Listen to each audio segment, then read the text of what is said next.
నమస్తే అండి. ఏంటంటే భగవంతుడికి కూడా మరణం తప్పలేదు అని చెప్తున్నారా మీరు?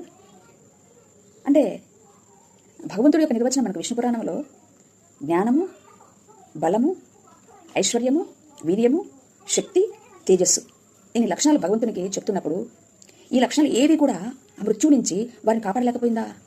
మీరు అంటున్నటువంటి శ్రీరాముడిని కానీ శ్రీకృష్ణుని కానీ ఈ శక్తి వారిలో లేకపోయిందా అండి? మరి ఈ లక్షణాలు మృత్యుని జయించే లక్షణాలుగా ఉండాలి కదా. మృత్యును జయించే లక్షణాలు ఒకటి జ్ఞానము, బలము. ఆయనకున్నటువంటి బలము ఏ రకంగా ఉండాలి సార్?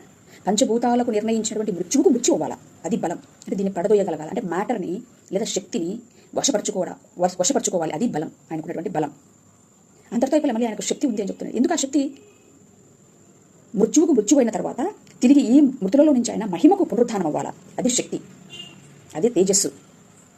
భగవంతుని యొక్క లక్షణం అది. భగవంతునికి ఉన్నటువంటి ఇట్టి లక్షణాలన్నింటినీ వివరించేదే భగవద్గీతలో 8వ అధ్యాయం 3వ శ్లోకం. గుణాతీతము నాశనరహితమైనటువంటి జీవుడే బ్రహ్మము అని చెప్తుంది.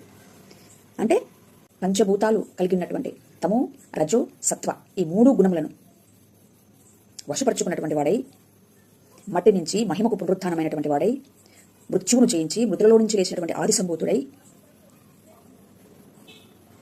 దేవుని మీద విశ్వాసం ఉంచి వారికి లోకం విషయంలో నశించినటువంటి శరణార్థులకు తానే సత్యము, మార్గము, జీవము అవుతున్నాడు. అది భగవంతుని యొక్క లక్ష్యం సార్. మీరంటున్నారు భగవంతుడికే మరణం తప్పలేదంటున్నారు. ఎందుకు సార్ ఇంకా వేదమంతా మనకు? మీరన్నట్టు శ్రీరాముల వారు సరయులో కలిసిపోయి చెప్పాలంటే ఆయన సూసైడ్ చేసుకున్నాడు. శ్రీకృష్ణ వారికి దిక్కు లేదు, చనిపోయి 4 రోజులైనా కూడా. కాబట్టి మనం ఎంత అంటున్నారు సార్? మానవుడు మృత్యువుకు లేడు సార్. శరీరం మృత్యువుకే, మనసుకు మృత్యువు లేదు. ఈ మైండ్, ఈ మ్యాటర్ని వశపరచుకోవాలి. అలా వశపరుచుకున్నటువంటి ఒక పురుషుడున్నాడు. ఆ పురుషుడు మనకు మార్గం అవుతున్నాడు. వాడిని తెలుసుకోండి సార్. ఎవడైతే సత్యం, మార్గం, జీవమయ్యాడు, మృత్యువును జయించినటువంటి వాడు ఉన్నాడో అట్టి వాడిని తెలుసుకోవడమే మన జీవిత పరమావధి.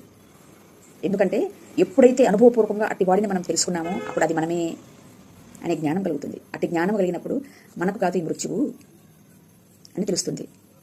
ఒక్కసారి సింహావలోకనం చేసుకుంటే మనందరికీ బాగుంటుంది సార్. Thank you. నమస్తే.